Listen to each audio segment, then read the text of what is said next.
Good evening, everyone. Good evening. My name is Dr. Richard Reynolds. I'm the superintendent here at Garfield Heights City Schools, and this is... I'm Philip Boko. I am the treasurer CFO here at Garfield Heights City Schools. And thank you so much for joining us this evening. This is a live stream that we are participating in to ensure that we are giving out the appropriate and accurate information regarding issue 48, which is our renewal levy. And with this renewal levy, there are no new taxes on this levy, but we wanted to take the opportunity just to ensure that we are getting in front of as many folks as we possibly can to ensure that you have the right information on the day of voting. And one of the things that we've been trying to do is we've been having coffee talks. And the coffee talks have been very, very successful, where we have not only had the coffee talks at various different locations in the school district or in the area, but we've also had coffee talks on Mondays at our elementary schools, and those have been very interesting, and we received a lot of questions from there,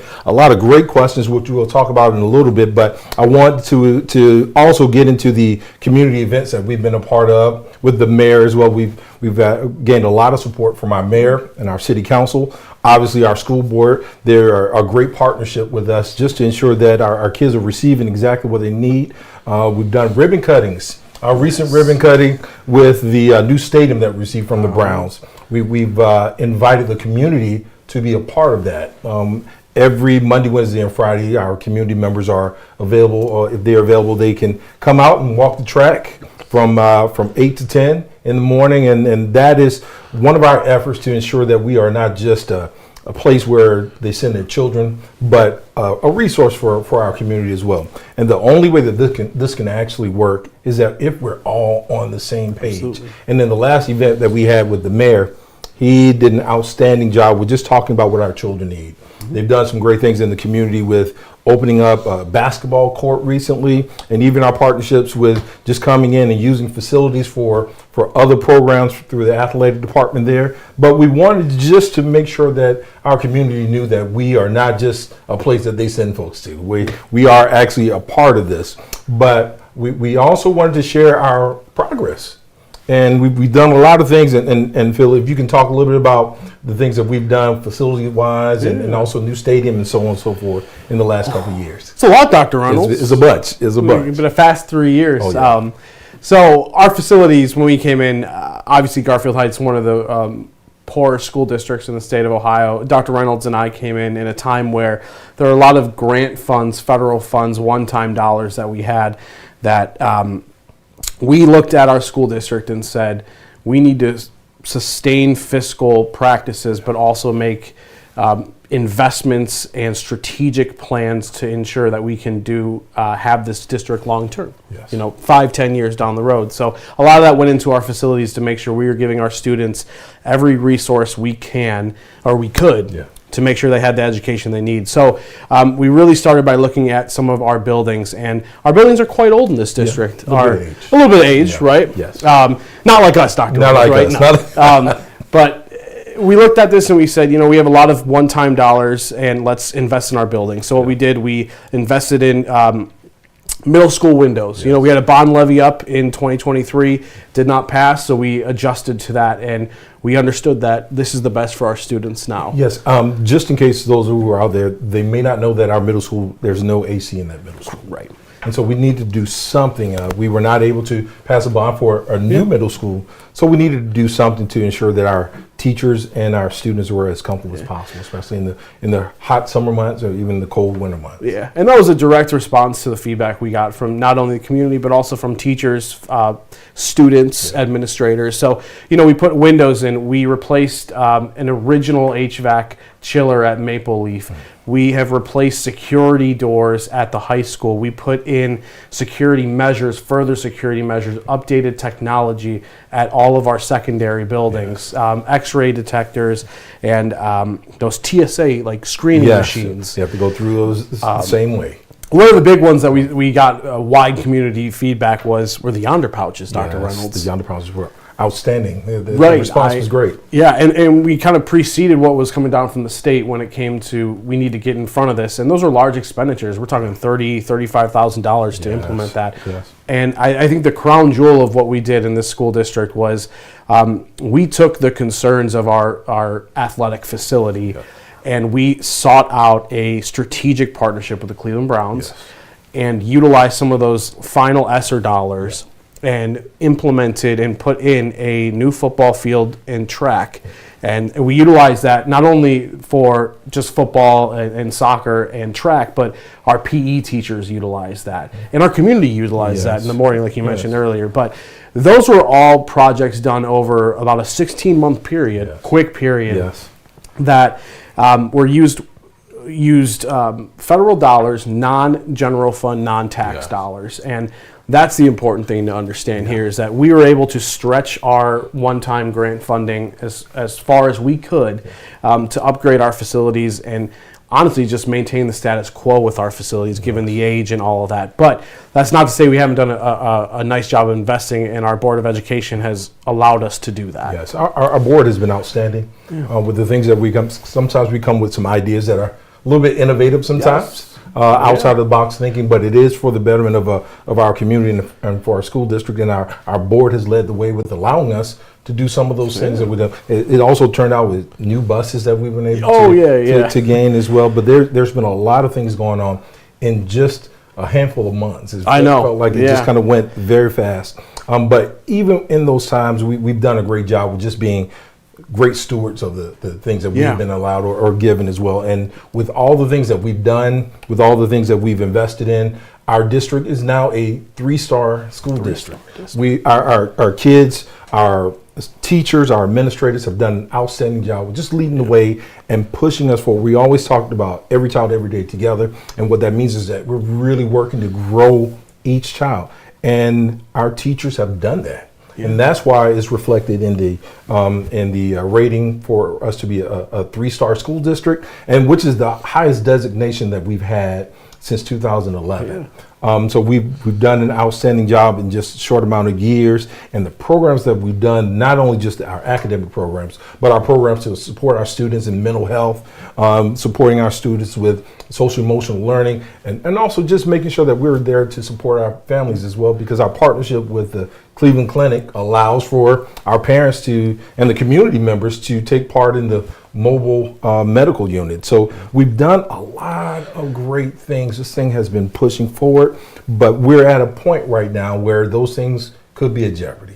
It could be in jeopardy because we are now looking at this levy renewal, and the levy renewal is really just focused on maintaining. And what I like to say to folks when we're meeting, just for us to keep the lights on. Yeah, it's absolutely. Just for us to keep the lights on. So what we're trying to do is just to get the information out there on what we're doing with the funding, why we're here at this place, and what we've done so far with some of the cuts that we've been making, that some of the what I call the quiet cuts that we've been making. And now we're at a point where some of the things will be cutting a little bit deeper. So go ahead. No, and it's a great question. You brought it up there, the quiet cuts, right? Yes. So, we're coming here, we're talking about issue 48, no renewal of a renewal of taxes, so no increase in taxes. But, you mentioned 3-star school district, and I'm not an academic guy, I'm a finance guy, but 3-star school district last year, and the quiet cuts, we utilized over the past couple of years, but last year we had some significant cuts that were a lot louder than usual. But we were able to maintain what it seems like one of the best ratings for the district in quite some time. So can you talk about how we were able to do that, but what it would mean if this levy fails for us? We can't really make those applicable cuts without jeopardizing the 3-star, correct? Yes. So some of the cuts that we've had to do, we've ripped 6 administrative positions, which is hurtful. And then we did not refill about 35 of our teaching positions. Those are the type of decisions that we have to make that are not our academic decisions. They're decisions that we have to make for financial reasons. Absolutely. So do we want to do those things? No, but we've had to do those things, but we've been able to still maintain because our teachers have been focused on making sure our kids are getting exactly what they need every single day. But that is at jeopardy because the next cuts will be a lot different. We're looking at closing buildings now. We're looking at possibly closing Elmwood and possibly closing the middle school. We're looking at and see where kids can fit. So it may be Maple Leaf as well. We're looking at losing maybe about another 20 teacher positions and then about 10 of our support positions. So there are a lot of things. And not only just that, the funding that we have for our programs that have really been working, whether we're talking athletics, we're talking band, we're talking about the arts. Now we have to look at the funding for those things and make some adjustments. And that is not what you want to do when you're trying to push a school district forward. But those are the things that we have to do. Can you talk a little bit about how we ended up where we are right now? Yeah. So it's I'll do it fast because don't want to get caught in the weeds with anyone. But Garfield Heights is again one of the poorest school districts in the state of Ohio. We're 75% state and federally funded, which means only 25% of our funding comes from our local capacity. What happens when the formula that the state implements, when it's not kept up with, is that it shifts local capacity onto a higher burden of the cost. So what happens is our taxpayers get squeezed for more money. Yeah. What we've been able to do over the course of our tenure here is not put new money ballots on. And Garfield Heights has not had a new money school operating levy since 2012. Yeah. The average for school districts in Ohio is between 5 and 7 years. Mm-hmm. So the importance of being able to stretch every dollar we can, we are fiscally sustainable. But the issue is when a renewal levy accounts for 12% of your operating cost. If you lose that, you have to cut that. Yeah. The state of Ohio doesn't really care how you get to that number, but you got to get to that number. Yeah. And that's kind of what we're here talking about today, is because this is not an increase in taxes. Yeah. This is actually will continue to allow us to do the things we've been doing this year, the previous year, and kind of push that momentum forward. But the reason we're here is because the levy is expiring this tax collection year. And I know that everyone in this community has taken a large property tax increase based on the valuations that they had. And the school board understands that. Yeah. And I think we talk about that in our finance meetings, Yes. when we do our 4-year forecast now, not 5 years. Not 5 year anymore. That the school board understands that the burden of the cost of our taxpayers is quite high. Yeah. And they really do as much as they can to not put new money levies or new tax levies on the books. They want us to manage what we have and to manage it and to be an academically strong school district. Yes. And that's kind of where we're at. That's how we got here. So it's a combination of the perfect storm, right? Yes. State's not funding us, and everyone took a property tax increase, but this levy would not increase those taxes. Yes. So that's something that when we were out in the community, just to make sure that we're getting the information out. There's a lot of misinformation out there. Yeah. And I think it's just more community members needing to know. Yeah. They know what their tax bill looks like, and they want to know why. Yeah. So that's why it was important for you to be able to explain to them exactly how this thing is working, because all that we're doing, all that we're asking for, all that we're looking for with this issue 48 is just to keep the lights on. Absolutely. We're not looking to new builds. We're not looking to create new facilities, because we've been able to do those things with grants. Yeah. We've been able to do playground over at elementary. Forgot about outside, that. yes, outside classroom over there, and they are gorgeous. They are beautiful. We've been able to do some things that have been outside of the box because we've been thinking a lot differently about our school district, and this is the opportunity now for the community to vote on or to vote for or against the levy. Yeah. So this is where we want, is important for us to just get the information out there so they can make a decision. So they can make a decision on what is at stake, what will be lost, how that affects them tax-wise. Yeah. And I think that we've done a lot with just kind of getting this in front of them. So some of the questions that have been coming up. We sent out information about asking questions. There was a question that we did receive, but we're also going to talk about some of the questions that we've been receiving while we've been going out.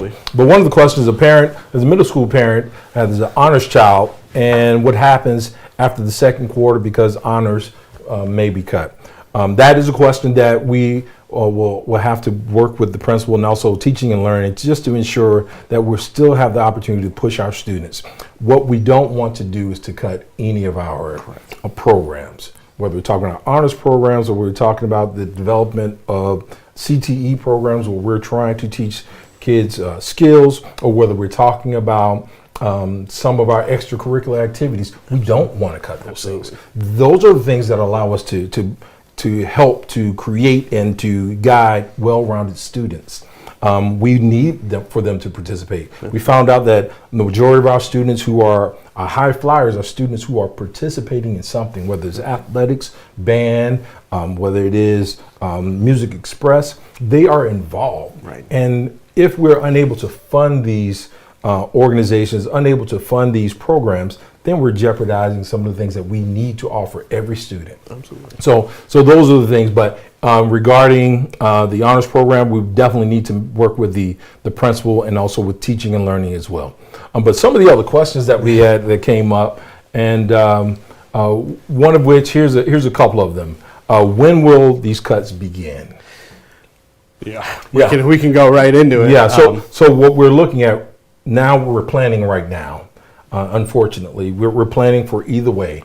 We'll be prepared either way, whether it is supported or not. We'll be prepared to move forward, but the changes will occur at the beginning of the new school year, the 26-27 school year. That's when the adjustments will be made, whether we're closing buildings or whether we're just making small adjustments, because that's really what happens if this levy is supported and is passed. There'll still be some adjustments we have to make, but those will be some of those, again, those quiet cuts that we have to make. However, with the larger, if we are unable to be supported in issue 48, there'll be major cuts there that we just talked about. And what a lot of folks don't see on the back end is Dr. Reynolds and I have been working on these exact, if it passes, then this. If it fails, then this. Yes. And to be able to be good stewards of your funds, even if issue 48 passes, given the data that we show, and we work on data every day. That, we might have to make tweaks in the school district to make sure that we can be fiscally sustainable with just what we have. Yes. And that's important to note too. It's not just if the levy fails, we're shutting 2 buildings down. If that happens, we will be making those cuts. Yes. But if it passes, we also will always be looking to change and adapt to what our numbers and data is telling us. Yes, because our goal is to make sure that we're doing our best for our children. Correct. That is the goal in either situations. Right. We are still going to do our best for our children. Mm-hmm. So that is our effort. Another question was about ballot language, combinations of levies. Yeah. You definitely knew a lot more about that than I did. So the ballot language is if you're not looking at it every day like I'm looking at it, or dealing with millage like I'm dealing with millage every day, then it is quite confusing. And there's 2 questions that we had, and I'll separate them. The first one is the language on our ballot that talks about the 10 mil limitation. Mm-hmm. It says anything levied outside the 10 mil limitation is to be voted on. So a lot of folks came with questions, and rightfully so. Hey, this is 9.63 mils outside of 10. Is that additional tax? It's a good question. Yeah.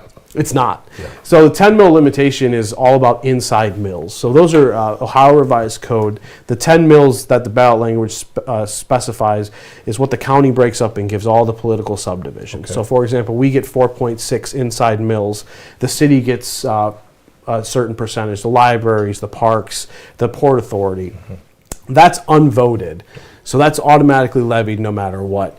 The 9.63 is above the 10 mills that the county levies against all political subdivisions, and that's why it says outside the 10 mil limitation. So it's just the amount that we're asking for approval without raising taxes. And then the other question was a question about combination of the levies. Yeah. So this levy issue 48, is one issue, it's one levy, but our school district, before you and I were here, combined 2 issues into one and passed it continuously after that. So instead of having 2 issues, issue 48, issue 49, for example, we just have one issue 48 now. And that was, I think, consolidated way back in 2012 when they passed that new money levy. Because that was a recent question. It was a recent question. And it's a good question, too. I think folks on some of our flyers have said, look, you're talking about 2 different levies here. Are you putting this levy on top of it?